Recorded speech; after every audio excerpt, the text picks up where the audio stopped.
Welcome to the Explainer. Today, we're going to unlock a few small words that have a huge amount of power. I mean, if you get them right, you sound polite, persuasive, you sound collaborative. But if you get them wrong, well, that's exactly what we're here to fix. You know that feeling, right? We have all been there. That little moment of hesitation when you have to ask for something, or maybe give someone a piece of advice, and you're just not sure how to say it without stepping on any toes. Well, today, we're going to swap out that hesitation for some real confidence. So here's the game plan for this explainer. We're going to start by looking at these words as social superpowers. Then, we'll dive into how to use them for asking, offering, and advising. And at the end, we'll put together a simple toolkit you can start using, like, right away. Okay, first up, let's talk about your social superpower verbs. For real, let's just stop thinking about these as boring grammar rules. Instead, think of words like can, could, should, and would as your secret weapons in conversation. They add all this nuance, politeness, and, yeah, even influence to everything you say. Think about it this way. These verbs are kind of like the secret ingredients in a recipe. You know, saying, give me the bread versus, could you pass the bread? They both have the same goal, right? But the whole flavor of the conversation is completely different. One sounds like a command, and the other is this polite, collaborative request that actually makes the other person feel like they have a choice. All right, section 2, the art of asking. Let's get into what is probably the most common challenge, just asking for stuff. Whether you need permission for something or you want someone to do something for you, picking the right word makes all the difference in the world. Okay, check out this subtle difference here. It's like a politeness scale. Can I? That's great for simple, informal things where you're pretty sure the answer is going to be yes. But you know, when the stakes are a little higher, like borrowing a car or asking a stranger if a seat is taken, could I and may I just add this really crucial layer of respect. It shows you know it's a bigger ask. And the exact same idea applies when you're asking someone else to do something. Can you is totally fine in casual situations with people you know well.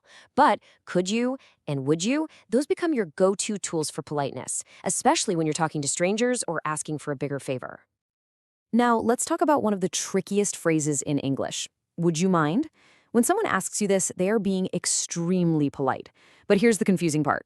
The right way to say yes is by saying something negative, like, no, not at all.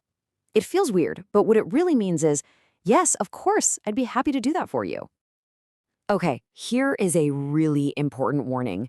So, while it's perfectly polite to ask, may I sit here, you can never flip that around. You'd never ever say, may you give me a lift. It's just one of those grammar rules that has absolutely no exceptions in modern English. Just don't do it. Moving on to our third section, how to offer and suggest. So we've kind of mastered asking for things, so now let's flip the coin and look at the other side. Using these exact same words to be proactive, to offer help, and to make suggestions that people actually want to hear. Look at this. You have a fantastic range of choices for offering help. I'll lend you some money is really direct and confident.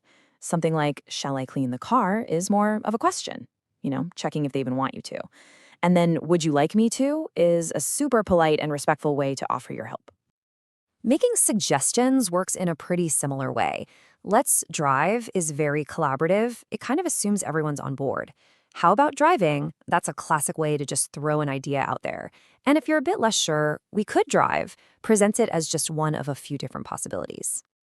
And now for section 4, the spectrum of advice. This is where these superpower verbs get incredibly useful. I mean, giving advice is a delicate art, right? And these words let you control the intensity, letting you turn the volume up or down from a direct command to just a gentle nudge. Think of this slide as that volume dial. At the very loudest setting, you must is basically an order. There's no room for discussion. A step down from that is you'd better, which kind of implies there's a negative consequence if you ignore the advice.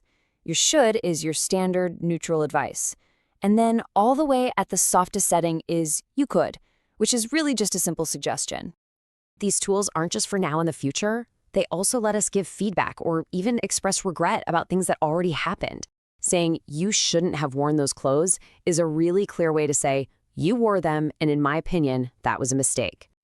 Here's another really important distinction when it comes to negative advice. While saying you shouldn't wear those clothes is totally fine, we don't really use mustn't for advice.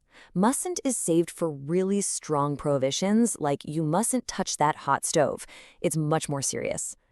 Okay, so let's see how all these tools work in a real-world chat. The shop assistant starts with a really simple standard offer. Can I help you? And after her request for a refund gets denied, Laura shifts gears and makes a very polite request using one of our tools. Would you exchange them? And right here, the assistant is giving feedback about something that already happened. Laura opened the box, so the assistant uses shouldn't have to explain why that's a problem for the return policy. And to wrap up the conversation, Laura gives some pretty strong advice. It's almost a warning with, you'd better not. Then, in response, the assistant switches to a gentle, low-pressure suggestion using you could. It's just a perfect example of picking the right tool for the right moment. And that brings us to our last section, the communication toolkit. We've talked about asking, offering, suggesting, and giving advice. So now, let's pull all of that together into one simple, quick reference guide. This right here is your key takeaway, your cheat sheet for handling all these common social situations. Need to ask your boss for a day off? Could I is going to be your best friend. Want to warn a friend about a bad idea? You'd better not is the tool you want for that job. Of course, the absolute best way to get good at using these tools is to, well, actually use them. So my question for you is this. In your next meeting, your next phone call, or your next chat with a friend, which one of these superpower words are you going to consciously try out to make your communication that much better?